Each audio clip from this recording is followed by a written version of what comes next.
Hi എല്ലാ കൂട്ടുകാർക്കും സന വ്ളോഗ്സിന്റെ പുതിയൊരു വീഡിയോയിലേക്ക് സ്വാഗതം. ഇന്ത്യയിൽ ഏറ്റവും കൂടുതൽ ഇറങ്ങുന്ന ടാക്സി കാർ അല്ലെങ്കിൽ സെഡാൻ സെഗ്മെന്റിൽ ഏറ്റവും കൂടുതൽ ഇറങ്ങുന്ന ഒരു വാഹനം അതാണ് നിങ്ങളെ കാണുന്ന ഡിസയറിന്റെ ടൂറ്. ഈ സെഗ്മെന്റിൽ ഡിസയറിനോട് കോമ്പീറ്റ് ചെയ്യാൻ അല്ലെങ്കിൽ ഡിസയർ ടൂറിനോട് കോമ്പീറ്റ് ചെയ്യാൻ വേറെ വാഹനങ്ങൾ ഇല്ലെന്ന് തന്നെ പറയാം. സേഫ്റ്റിയുടെ കാര്യമാണെങ്കിലും മൈലേജിന്റെ കാര്യമാണെങ്കിലും ലുക്കിന്റെ കാര്യമാണെങ്കിലും ഡിസയർ തന്നെയാണ് ബെസ്റ്റ്. അപ്പോൾ ഈ വേരിയന്റിൽ എന്തെല്ലാം ഫീച്ചേഴ്സാണ് കൊടുത്തിരിക്കുന്നത്, എത്രയാണ് അപ്ഡേറ്റഡ് ഓൺ റോഡ് പ്രൈസ് നോക്കുമ്പോൾ നമുക്ക് നോർമൽ VXi വേരിയന്റിന്റെ പ്രൈസും കൂടി ഒന്ന് ചെക്ക് ചെയ്ത് നോക്കാം.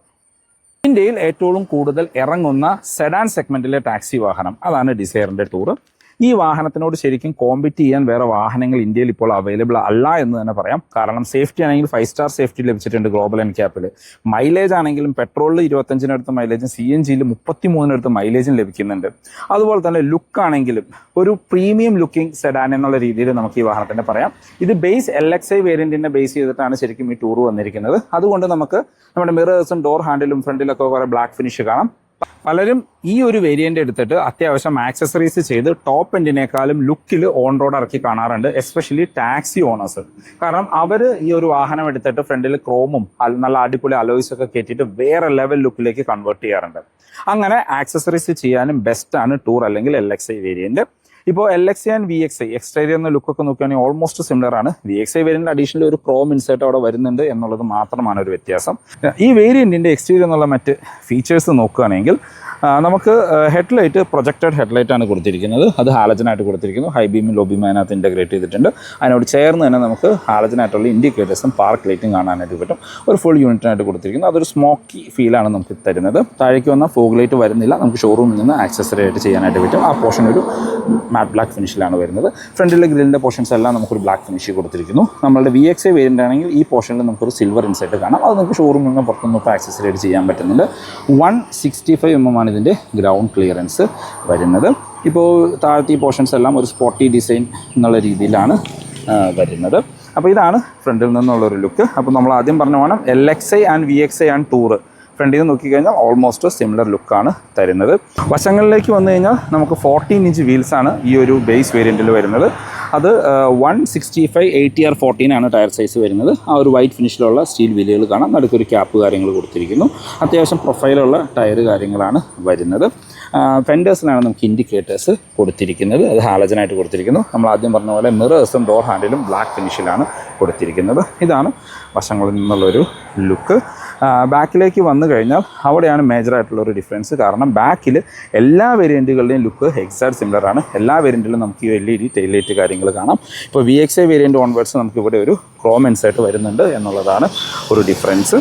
നമുക്ക് ടോപ്പിലായിട്ട് ഷാർപ്പിൻ ആൻറ്റിന കാണാം. ബാക്കിൽ ഡീഫോഗറുള്ള ഗ്ലാസ്സുകളാണ് ഈ ഒരു വേരിയൻറ്റിലും കൊടുത്തിരിക്കുന്നത്. അതിനകത്ത് ഇൻഡസ് എന്ന് പറഞ്ഞ ഒരു ബാഡ്ജിങ് അതിവർ ഷോറൂം ചെയ്തിരിക്കുന്നതാണ്. അതിനകത്ത് നമുക്ക് ഹൈ മൗണ്ടഡായിട്ടുള്ള സ്റ്റോപ്പ് ലാമ്പ് കാണാനായിട്ട് പറ്റും. ബാക്കിലും ഒരു സ്പോയിലർ പോലെ തോന്നിക്കുന്ന ഒരു ഡിസൈൻ ഇതിനകത്ത് കൊടുത്തിട്ടുണ്ട്. ഒരു സ്പോട്ടി ലുക്ക് കിട്ടുന്നതിൻ്റെ ഭാഗമായിട്ടാണ്. അതിന് താഴെ സുസ്കിയുടെ ലോഗോ കാണാം. അവിടെ ഒരു ബ്ലാക്ക് ഇൻസേർട്ട് വരുന്നുണ്ട്. ശരിക്കും അതൊരു ക്രോമിലേക്ക് ആക്കുകയാണെങ്കിൽ കുറച്ചും കൂടി ബെറ്റർ ലുക്കിംഗ് ആവും. 2S എന്ന് പറഞ്ഞ ബാഡ്ജിങ് കാണാം. ഈ 2S വേരിയൻറ്റിൽ തന്നെ നമുക്ക് CNG വരുന്നുണ്ട്. ഏറ്റവും കൂടുതൽ മൈലേജ് ലഭിക്കുന്നത് ആ CNG വേരിയൻറ്റിനാണ്. നമുക്ക് ടെയിൽ ലൈറ്റ് ഫുൾ LED ആയിട്ട് കൊടുത്തിരിക്കുന്നു. അതിന് ചേർന്ന് ഇവിടെ സ്റ്റോപ്പ് ലൈറ്റും LED ആയിട്ടാണ് വരുന്നത്. അതിനോട് ചേർന്ന് ഇൻഡിക്കേറ്റേഴ്സും റിവേഴ്സ് ലൈറ്റും ഹാലജനായിട്ട് കൊടുത്തിരിക്കുന്നു. ബാക്കിലേക്ക് 4 പാർക്കിംഗ് സെൻസേഴ്സ് ഈ ഒരു വേരിയൻറ്റിൽ തന്നെ ഉൾപ്പെടുത്തിയിട്ടുണ്ട്. നമുക്ക് റിവേഴ്സ് ക്യാമറ സംഭവങ്ങളൊന്നും തന്നെ വരുന്നില്ല. കാരണം നമ്മൾ ഷോറൂമിൽ നിന്ന് പുറത്തുനിന്ന് ആക്സസറി ആയിട്ട് ചെയ്യേണ്ടി വരും. നമുക്ക് മാഗ്നറ്റിക് ബൂട്ട് ഓപ്പണിംഗ് ആണ് കൊടുത്തിരിക്കുന്നത്. 378 ലിറ്ററാണ് ബൂട്ടിൻ്റെ കപ്പാസിറ്റി വരുന്നത്. ഇപ്പോൾ നിങ്ങൾ ടാക്സി പർപ്പസിന് യൂസ് ചെയ്യുന്നു, അതായത് ഒരു എയർപോർട്ട് ടാക്സി ആയിട്ടോ ലോങ് റൈഡിനൊക്കെയാണ് യൂസ് ചെയ്യുന്നതെങ്കിൽ ഇത് ബെസ്റ്റാണ്. സിറ്റി റൈഡിനൊക്കെ യൂസ് ചെയ്യണമെങ്കിൽ CNG ആയിരിക്കും കൂടുതൽ ബെസ്റ്റായിട്ട് ഫീൽ ചെയ്യുക. കാരണം CNGയിൽ ലഗേജ് സ്പേസ് കമ്പാരിറ്റീവ്ലി കുറവായിരിക്കും. കാര്യം CNG ടാങ്ക് ഇവിടെയാണ് വരുന്നത്. ചെറിയൊരു ലഗേജ് സ്പേസ് മാത്രമായിരിക്കും നമുക്ക് ലഭിക്കുക. വേറെ എടുത്ത് പറയത്തക്ക ഫീച്ചേഴ്സൊന്നും ബൂട്ടിൽ വരുന്നില്ല. ബൂട്ട് ലൈറ്റ് കാര്യങ്ങളൊന്നും തന്നെ ഈ വേരിയൻറ്റിൽ ഉൾപ്പെടുത്തിയിട്ടില്ല. ഇനി നമുക്ക് അകത്തു നിന്നുള്ള മാറ്റങ്ങളോ അല്ലെങ്കിൽ ഫീച്ചേഴ്സ് ഒന്ന് ചെക്ക് ചെയ്യാം. നമ്മൾ ആദ്യം പറഞ്ഞ പോലെ ഡോർ ഹാൻഡിൽസ് ബ്ലാക്ക് ഫിനിഷിൽ കൊടുത്തിരിക്കുന്നു. ഇൻറ്റീരിയർ ഒരു ഡ്യുവൽ ടോൺ കളറാണ് ഇൻറ്റീരിയർ കൊടുത്തിരിക്കുന്നത്. ഒരു ബ്ലാക്ക് ആൻഡ് വൈറ്റ് കോമ്പിനേഷൻ എന്ന് പറയാം. ഡോർ പാഡിലേക്ക് വന്നാലും നമുക്ക് ഒരു ഡ്യുവൽ ടോൺ കളർ കാണാം. ഈ വേരിയൻറ്റിൽ നമുക്ക് സോഫ്റ്റ് ടച്ച് ആയിട്ടാണ് ഡോർ പാഡുകൾ കൊടുത്തിരിക്കുന്നത്. അത് അപ്രീഷിയേറ്റ് ചെയ്യേണ്ട ഒരു സംഭവം തന്നെയാണ്. 4 ഡോർ പവർ വിൻഡോയുടെ കൺട്രോൾ കൊടുത്തിരിക്കും. Lock and unlock. മിറർ മാനുവലിയാണ് കൺട്രോൾ ചെയ്യേണ്ടത്. ഡോർ ഹാൻഡിൽസിൽ നമുക്ക് ഒരു ബ്ലാക്ക് ഫിനിഷ് കൊടുത്തിരിക്കുന്നു. സ്പീക്കർ കാര്യങ്ങൾ തന്നെ വരുന്നത്. ബോട്ടിൽ ഹോൾഡേഴ്സ് കാര്യങ്ങൾ കാണാം. ഒരു വൈറ്റ് ഫിനിഷിലുള്ള സീറ്റ് കാര്യങ്ങളാണ് കൊടുത്തിരിക്കുന്നത്. ശരിക്കും ഒരു ഓഫ് വൈറ്റ് അല്ലെങ്കിൽ ക്രീം കളർ എന്നൊക്കെ പറയാവുന്ന രീതിയിലാണ് അത് വരുന്നത്. സീറ്റ് ഹൈറ്റ് അഡ്ജസ്റ്റ് ചെയ്യാനുള്ള ഓപ്ഷൻസ് ഒന്നും ഉൾപ്പെടുത്തിയിട്ടില്ല. മാനുവൽ വേരിയൻ്റ് ആണ്. ഡെഡിക്കേറ്റഡ് ഡെഡ് പെഡൽ കാണാം. ഐഡിയൽ സ്റ്റോപ്പ് സ്റ്റാർട്ടിൻ്റെ ഓപ്ഷൻ കൊടുത്തിരിക്കുന്നു. ട്രാക്ഷൻ കൺട്രോളിൻ്റെ ഓപ്ഷൻ കാണാം. ഹെഡ് ലൈറ്റ് ലെവൽ അഡ്ജസ്റ്റ് ചെയ്യാനുള്ള ഓപ്ഷൻ വരുന്നുണ്ട്. AC വെൻസിന് ചുറ്റിയെല്ലാം ഒരു വൈറ്റ് ഫിനിഷ് കാണാനായിട്ട് പറ്റും. ഇൻറ്റീരിയറിലേക്ക് വന്നാൽ ഒറ്റ നോട്ടത്തിൽ ഇത് ബേസ് വേരിയൻ്റ് ആണെന്ന് ഫീൽ ചെയ്യും. കാരണം നമുക്ക് മ്യൂസിക് സിസ്റ്റം വരുന്നില്ല, സ്റ്റിയറിംഗ് കൺട്രോൾസ് വരുന്നില്ല. ഈ പോർഷൻസ് എല്ലാം നമുക്കൊരു ബ്ലാക്ക് ഫിനിഷിലാണ് കൊടുത്തിരിക്കുന്നത്. ഇപ്പോൾ നമ്മൾ VXA വേരിയൻ്റ് ഓൺവേർഡ്സ് ഒക്കെ ഇവിടെ നമുക്ക് വേറൊരു കളർ ട്രീറ്റ്മെൻറ്റ് കാര്യങ്ങളാണ് ലഭിക്കുന്നത്. ഒരു ഫേക്ക് വുഡ് ട്രീറ്റ്മെൻറ്റ് കാര്യങ്ങളൊക്കെ ലഭിക്കും. ഇതാണ് ഇതിൻ്റെ കീ കൊടുത്തിരിക്കുന്നത്. നമ്മുടെ നോർമൽ മാരുതി വാഹനങ്ങളിൽ കാണുന്ന ലോക്ക് ആൻഡ് അൺലോക്ക് ഓപ്ഷനോട് കൂടി കീ കൊടുത്തു. അതായത് ബേസ് വേരിയൻറ്റിൽ നമുക്ക് സെൻട്രൽ ലോക്കിങ്ങിൻ്റെ ഓപ്ഷൻസ് കാര്യങ്ങൾ വരുന്നുണ്ട്. നമ്മൾ സ്റ്റിയറിംഗ് വീൽ ആദ്യം പറഞ്ഞോണം നോർമൽ ഫ്ലാറ്റ് ബോട്ടം സ്റ്റിയറിംഗ് വീലാണ് കൊടുത്തിരിക്കുന്നത്. സ്റ്റിയറിംഗ് വീൽ നമുക്ക് ടിൽറ്റ് ചെയ്യാനുള്ള ഓപ്ഷൻ ഇതിനകത്ത് ഉൾപ്പെടുത്തിയിട്ടുണ്ട്.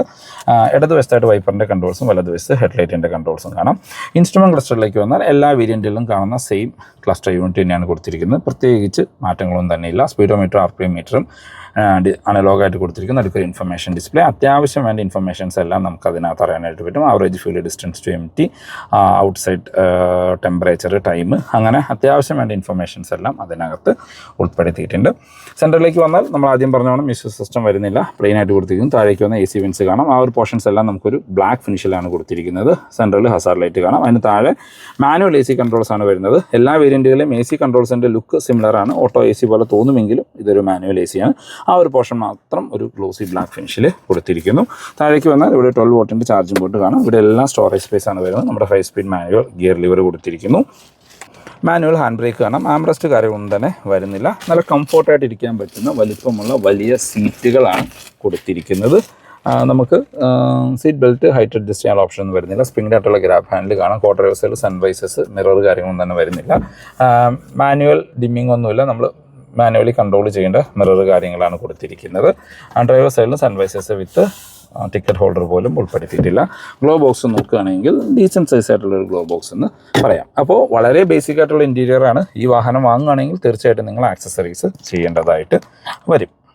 ബാക്ക് യാത്രക്കാരെ കംഫോർട്ടും സ്പേസും ഒന്ന് ചെക്ക് ചെയ്ത് നോക്കാം. കാരണം ടാക്സി സെഗ്മെൻറ്റിൽ ബാക്കിലായിരിക്കും കൂടുതൽ ആളുകൾ ട്രാവൽ ചെയ്യാം. ഒരു ഓൾമോസ്റ്റ് 80 ഡിഗ്രിയിൽ വൈഡായിട്ട് തുറക്കുന്ന ഡോറുകളാണ്. അതുകൊണ്ട് കയറി ഇറങ്ങാനൊക്കെ എളുപ്പമാണ്. ബാക്കിലെ ഡോർ പാഡിൽ സോഫ്റ്റ് ടച്ച് ഒന്നുമില്ല, ഹാർഡ് പ്ലാസ്റ്റിക്സ് ആണ് കൊടുത്തിരിക്കുന്നത്. പവർ വിൻഡോയുടെ കൺട്രോൾ കാണാം. ഡോർ ഹാൻഡിൽസ് നമുക്ക് ആ ഒരു ബ്ലാക്ക് ഫിനിഷ് കൊടുത്തിരിക്കുന്നു. ബാക്കിലേക്ക് AC വെൻസ് കാര്യങ്ങളൊന്നും തന്നെ ഉൾപ്പെടുത്തിയിട്ടില്ല. നമുക്ക് ബാക്കിൽ ഫിക്സഡ് ഹെഡ് റെസ്റ്റ് കാര്യങ്ങളാണ് കൊടുത്തിരിക്കുന്നത്. സീറ്റ് റിക്ലൈൻ ചെയ്യാനുള്ള ഓപ്ഷൻസ് ഒന്നും ഇതിനകത്ത് വരുന്നില്ല. 3 പേർക്കുള്ള ഇൻഡിവിജ്വൽ സീറ്റ് ബെൽറ്റ് കൊടുത്തിരിക്കുന്നു. ഇപ്പോൾ ഫ്രണ്ട് സീറ്റ് എൻ്റെ ഹെഡിനാണ് അഡ്ജസ്റ്റ് ചെയ്തിരിക്കുന്നത്. അത്യാവശ്യം നല്ല രീതിയിലുള്ള ലെഗ് റൂം ആൻഡ് നീ റൂം കാണാം. സ്കൂപ്പ് ഔട്ട് ചെയ്തിരിക്കുന്ന സീറ്റുകളാണ്. നല്ല അത്യാവശ്യം സുഖമായിട്ടിരിക്കാൻ പറ്റുന്ന സ്പേസാണ്. നല്ല രീതിയിലുള്ള തൈ സപ്പോർട്ടും ബാക്കിൽ ലഭിക്കുന്നുണ്ട്. ഹെഡ്റൂം നോക്കുകയാണെങ്കിൽ നിവർന്നിരുന്നാൽ പോലും ഏകദേശം ഒരു 4 സെൻറ്റിമീറ്റർ ഹെഡ്റൂം ബാലൻസ് കാണാം. ഫിക്സഡ് ഹെഡ് റെസ്റ്റ് ആണെങ്കിലും പ്രത്യേകിച്ച് കൺസേൺസ് ഒന്നും വരുന്നില്ല. സുഖമായിട്ടിരിക്കാനായിട്ട് പറ്റുന്നുണ്ട്. വളരെ വൈഡായിട്ടുള്ള സ്പേസാണ്. 3 പേർക്ക് സുഖമായിട്ട് ബാക്ക് സീറ്റിൽ നിന്ന് യാത്ര ചെയ്യാനായിട്ട് പറ്റും. ബാക്കിലേക്ക് സ്പ്രിംഗ് ആയിട്ടുള്ള ഗ്രാബ് ഹാൻഡിൽ 2 വശത്തും ഉൾപ്പെടുത്തിയിട്ടുണ്ട്. ഡിസയറിൻ്റെ സേഫ്റ്റി ഫീച്ചേഴ്സിലേക്ക് വന്നാൽ സെഗ്മെൻറ്റിലെ സേഫസ്റ്റ് കാർ, ഗ്ലോബൽ എൻക്യാപ്പിൽ 5 സ്റ്റാർ റേറ്റിംഗ് കിട്ടിയ മാരുതിയുടെ ഫസ്റ്റ് വാഹനമാണ് ഡിസയർ. അതുകൊണ്ട് ഈ വാഹനം അത്യാവശ്യം സേഫായിട്ട് തന്നെ നമുക്ക് ഫീൽ ചെയ്യും. പിന്നെ ബേസിക് സേഫ്റ്റി ഫീച്ചേഴ്സ് ആയിട്ടുള്ള 6 എയർ ബാഗ് സ്റ്റാൻഡേർഡാണ്. ABS, EBD, traction control, hill hold പോലെയുള്ള ഫീച്ചേഴ്സ് ഡിസയറിലും ഉൾപ്പെടുത്തിയിട്ടുണ്ട്. ഇനിയും ഈ വാഹനത്തിൻ്റെ എഞ്ചിനിലേക്ക് വന്നു കഴിഞ്ഞാൽ നമുക്ക് ഒരു 1.2 ലിറ്റർ 3 സിലിണ്ടർ പെട്രോൾ എഞ്ചിനിൽ മാത്രമാണ് കൊടുത്തിരിക്കുന്നത്. അതിനകത്ത് CNGയുടെ ഓപ്ഷൻസും വരുന്നുണ്ട്. ഇനിയും എഞ്ചിനിലേക്ക് പോയി കഴിഞ്ഞാൽ നമുക്ക് പെട്രോൾ എഞ്ചിൻ 88 HP പവറും 113 Nm ടോർക്കുമാണ് ഉൽപ്പാദിപ്പിക്കുന്നത്. അത് CNGയിലേക്ക് പോയി കഴിഞ്ഞാൽ 76 HP പവറും 101 Nm ടോർക്കുമാണ് ലഭിക്കുന്നത്. ഈ വാഹനത്തിന് ഈ പറഞ്ഞ രീതിയിൽ വെയിറ്റ് കാര്യങ്ങൾ കുറവായതുകൊണ്ട് CNGയിൽ പവർ ലാഗ് കാര്യങ്ങളൊന്നും തന്നെ ഫീൽ ചെയ്യില്ല. ഇപ്പോൾ നിങ്ങൾ നോക്കുകയാണെങ്കിലും ഇപ്പോൾ സിറ്റിയിൽ ഏറ്റവും കൂടുതൽ യൂസ് ചെയ്യുന്ന ടാക്സിയും നമ്മളുടെ ഇതിൻ്റെ CNG വേർഷനാണ്. മൈലേജാണ് ഹൈലൈറ്റ്. പെട്രോളിന് കമ്പനി 26ഒക്കെയാണ് ക്ലെയിം ചെയ്യുന്നത്. CNGക്ക് 34.3 ക്ലെയിം ചെയ്യുന്നത്. അപ്പോൾ റിയൽ ലൈഫിൽ പെട്രോളിന് ഒരു 20-നടുത്തൊക്കെയാണ് മൈലേജ് ലഭിക്കുന്നുള്ളൂ. 26 ക്ലെയിം ചെയ്യുന്നുണ്ടെങ്കിലും അത് ലോങ് ഒക്കെ പോകുന്ന സമയത്താണ് മൈലേജ് ലഭിക്കുന്നത്. ബമ്പർ ടു ബമ്പറിൽ 3 സിലിണ്ടർ ആയതുകൊണ്ട് കമ്പാരിറ്റീവ്ലി മൈലേജ് കുറവായിട്ടാണ് പറയുന്നത്. ഒരു 17-18 ഇടയ്ക്കൊക്കെയാണ് ലഭിക്കുന്നുള്ളൂ. ആ സമയത്ത് CNGയിലാണെങ്കിൽ 34 പറഞ്ഞാൽ 30-നടുത്ത് മൈലേജ് ലഭിക്കുന്നുണ്ട്. അതായത് ഇപ്പോൾ 8 കിലോയ്ക്കാണ് നമുക്കൊരു ഫുൾ CNG അടിക്കാൻ പറ്റുക മിനിമം 250 കിലോമീറ്ററിന് അടുത്ത് കവർ ചെയ്യാൻ പറ്റുന്നുണ്ടെന്നാണ് ഓടിക്കുന്ന ആളുകൾ തന്നൊരു അപ്ഡേറ്റ്. അപ്പോൾ CNG ആണ് നോക്കുന്നത്, അതും ടാക്സി സെഗ്മെൻറ്റിലേക്കാണ് നോക്കുന്നതെങ്കിൽ തീർച്ചയായിട്ടും ഇത് കൺസിഡർ ചെയ്യാം. പക്ഷേ CNG ടാക്സിയിൽ നമുക്ക് ബൂട്ടിൻ്റെ ഒരു പ്രശ്നമാണ് വരുന്നത്. ഇപ്പോൾ റീസെൻ്റ്ലി ഞാൻ കണ്ട കുറേ വാഹനങ്ങൾ ബൂട്ട് സ്പേസ് ഇല്ലാത്തത് കൊണ്ട് ക്യാരിയർ കാര്യങ്ങളൊക്കെ ആഡ് ചെയ്തിട്ടാണ് ലഗേജ് വെച്ചിട്ടൊക്കെ ലോങ് ഡ്രൈവ് പോകുന്നത്. അങ്ങനെ വേണമെങ്കിൽ നിങ്ങൾക്ക് യൂസ് ചെയ്യാനായിട്ട് പറ്റും. പക്ഷേ അതല്ല, സിറ്റി യൂസിനാണെങ്കിൽ ക്യാരിയറിൻ്റെ ആവശ്യമൊന്നുമില്ല. കാര്യം ഊബർ ഓടാനായിട്ട് വലിയ ടാക്സിയുടെ പ്രശ്നങ്ങൾ മീൻസ് ലഗേജിൻ്റെ പ്രശ്നങ്ങൾ കാര്യങ്ങൾ അതിനകത്ത് വരുന്നില്ല. ഇനി ഡിസയറിൻ്റെ ഓൺ റോഡ് പ്രൈസ് നോക്കാം. പ്രൈസിലേക്ക് പോകുന്നതിന് മുമ്പ് ഈ ചാനൽ നിങ്ങൾ ആദ്യമായിട്ടാണ് കാണുന്നത്, ഈ വീഡിയോ നിങ്ങൾക്ക് എവിടെയെങ്കിലും യൂസ്ഫുൾ ആയി തോന്നിക്കഴിഞ്ഞാൽ നമ്മുടെ ചാനൽ സബ്സ്ക്രൈബ് ചെയ്യുന്ന കാര്യം പരിഗണിക്കുക. റെഗുലർ വ്യൂവേഴ്സാണ്, വീഡിയോ ഇഷ്ടപ്പെട്ട് വീഡിയോ ലൈക്ക് ചെയ്യാനും എന്തെങ്കിലും കമൻറ്റ് രേഖപ്പെടുത്താനും മറക്കരുത്. റീസെൻ്റ്ലി വന്ന കുറച്ച് കമൻറ്റ് സജഷൻസാണ് ഇതിൻ്റെ EMI ഓപ്ഷൻസും ഡൗൺ പേയ്മെൻറ്റും കൂടി ഉൾപ്പെടുത്തണമെന്ന്. അപ്പോൾ ഡിസയറിലേക്ക് വന്നു കഴിഞ്ഞാൽ ഡിസയർ ടൂർ ഓപ്ഷനാണ് നിങ്ങൾ നോക്കുന്നത് എങ്കിൽ നിങ്ങൾക്ക് 5 കൊല്ലത്തേക്കുള്ള EMI ഓപ്ഷൻസ് ലഭിക്കുകയുള്ളൂ. 80% ഓൺ റോഡ് ഫണ്ടിങ് ലഭിക്കുക. മറ്റേ നോർമൽ വാഹനമാണെങ്കിൽ 90-95% വരെ ലഭിക്കും. 7 കൊല്ലത്തേക്കുള്ള EMI ഓപ്ഷൻസ് ലഭിക്കുമ്പോൾ ടൂറിലേക്ക് വരുമ്പോൾ നമുക്ക് 5 കൊല്ലം ലഭിക്കൂ. അതും 80% ആണ് നമുക്ക് ഓൺ റോഡ് ഫണ്ടിങ് ലഭിക്കുക. ഏകദേശം 1 ലക്ഷം രൂപയൊക്കെ ഡൗൺ പേയ്മെൻറ്റ് കൊടുക്കുകയാണെങ്കിൽ നിങ്ങൾക്ക് ഈ ടൂർ വേരിയൻറ്റ് ഓൺ റോഡ് ഇറക്കാനായിട്ട് പറ്റും. ഇതെല്ലാം നിങ്ങളുടെ സിബിൽ സ്കോറിനെ ഡിപ്പെൻഡ് ചെയ്തിട്ട് മാത്രമാണ്. പ്രൈസിലേക്ക് വന്നാൽ ടൂർ S നിങ്ങൾ ഈ കാണുന്ന വാഹനം പെട്രോളാണ്. ഇതിന് 6,95,000 രൂപയ്ക്ക് നിങ്ങൾക്ക് ഓൺ റോഡ് ഇറക്കാനായിട്ട് പറ്റും. അതല്ല ഇതിൻ്റെ CNG ആണ് നിങ്ങൾ നോക്കുന്നതെങ്കിൽ 7,95,000 രൂപയാണ് അതിന് ഓൺ റോഡ് പ്രൈസ് വരുന്നത്. അതായത് പെട്രോളും CNGയും തമ്മിൽ ഏകദേശം 1 ലക്ഷം രൂപയുടെ ഡിഫറൻസ് ആണ് വരുന്നത്. അപ്പോൾ ആ 1 ലക്ഷം രൂപയ്ക്ക് അതെടുക്കുന്നത് എൻ്റെ അഭിപ്രായത്തിൽ എന്തുകൊണ്ടും വെർത്താണ്. കാരണം പെട്രോളിനേക്കാളും ഇരട്ടി മൈലേജ് നിങ്ങൾക്ക് അതിനകത്ത് ലഭിക്കും.